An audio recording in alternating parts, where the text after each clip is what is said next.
let's talk about the 12 bar blues. The 12 bar blues, what does that mean? 12 bars, it's a progression, a chord progression is what it means. It's referring to the chords of a song. So 12 bars, and when you say 12 bar blues, that implies we're using a 4 chord and we're using a 5-4-1 chord change. Now that can vary, the chords of it can vary. You'll hear, a 2-5-1 or even a 12 bar with no turnaround, or they'll usually make that clear, but the chords of the progression, the order of the chords is pretty much what we're implying, and that is of the most important things in blues harmonica. You will hear it in so many standards, even standards that weren't 12 bar blues, complete 12 bar blues, or whatever, they would adapt them to become a 12 bar blues. Well, I can't stress enough how important it is to understand the 12 bar blues progression and know as much as you can about it, man. The chords, which notes are in which chords, which notes sound which way over which chords. Just notify yourself as much as you can about the 12 bar blues. Let's talk real basic on a C harmonica, second position, key of G. Now I've seen the 12 bar blues written out in all sorts of different ways. That stuff works great, but that stuff is readily available all over Google. Google search 12 bar blues, you will find that progression laid out for you. I'm going to give you a very basic root notes, harmonica inspired 12 bar blues progression using a metronome. Alright, so I'm going to hold up my fingers when I'm playing the 1 chord, the 4 chord, and the 5 chord. When I'm playing the 1 chord, I'm playing the 2 draw. 2 draw can be tough if you're a beginner. The 3 blow is the same note. I strongly recommend you get that 2 draw down, man. That is just of such a building block for blues harmonica. I mean, it's your root note in second position, it's your 4th and 3rd position, it's your 5th and 1st position. It's a very crucial note to have very good, big, solid tone for blues harmonica on the 2 draw. Don't be using the 3 blow all the time. Don't neglect the 2 draw because the 3 blow is the same note. The 2 draw is the one you want. So 2 draw for the 1 chord. For the 4 chord, I'm going to be going to the 4 blow. I'll show you 4. That means the 4 chord. I'm not telling you the 4 blow. You can go to the 1 blow, it's the same note. You go to the 7 blow, it's the same note. You go to the 10 blow, it's the same note. I'm showing you the chord, the 4 chord. When we go to the 5 chord, I'm going to play the 4 draw, which is your root note of the 5 chord. So the 5 chord, that's a D chord in the key of G. Let's do it. The metronome is at 60 beats per minute. It is counting beats 2 and 4. 1, 2, 3, 4. I'm playing a C harmonica in second position in the key of G. 12 bar blues, sitting on the root notes. Let's do it. 1, 2, 3, 4.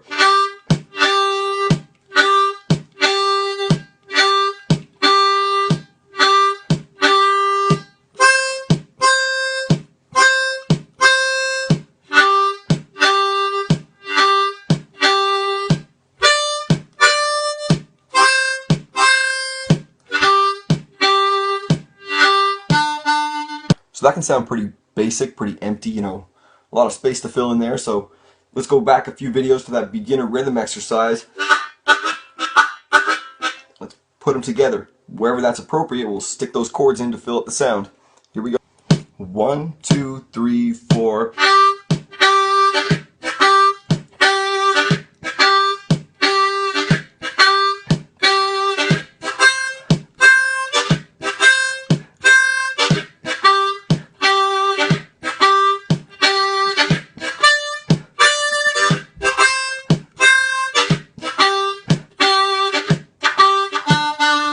One thing that's very important is you got to be into the music. You got to be listening to music that uses 12 bar progressions, the 12 bar blues. Rock does use it, classic rock stuff. Jazz is a big one. Blues, man. Blues standards are, geez, a high percentage of them are 12 bar blues progressions. Like I said, there's variations. There's 2-5-1 chord changes. There's no turnarounds. There's the quick 4.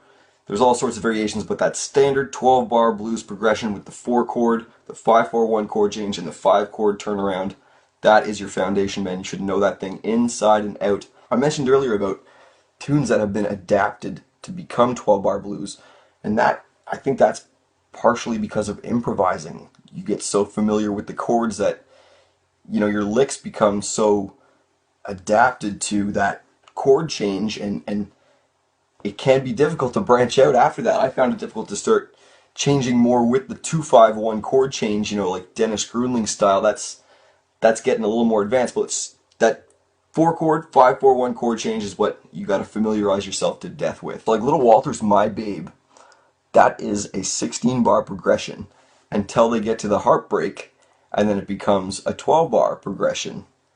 And then there's another tune, I'm crazy for my baby, crazy for my baby. That is also, I think, a 16-bar. The bass line, doom, doom, 16-bar progression. And when he does that harp solo, they change it to a 12-bar progression. Now, I'm sure, I'm not sure. I don't know if they were conscious of that. I would imagine the musicians around Walter probably knew his style a little better than he did even, and they kind of knew how to comp him really well, along with all other harp players, and they kind of, I'm sure they had a feel for the instrumental part being a 12 bar. It was just so standard. So back on topic to this 12 bar blues and those chords, putting those chords in where it's appropriate. That, I'm telling you, man, that is a huge foundation of a lot of the stuff that I hear these guys doing and that I do. That, as well as the 12 bar blues, man. And let me tell you something else, is that boogie woogie rhythm. That really gives you a real solid understanding. I mean, that's the arpeggiated chords. You learn that stuff over the 12 bar blues, man. You got the notes of the chords and how they sound over the chords. Foundational stuff, man. The building blocks of blues harmonica.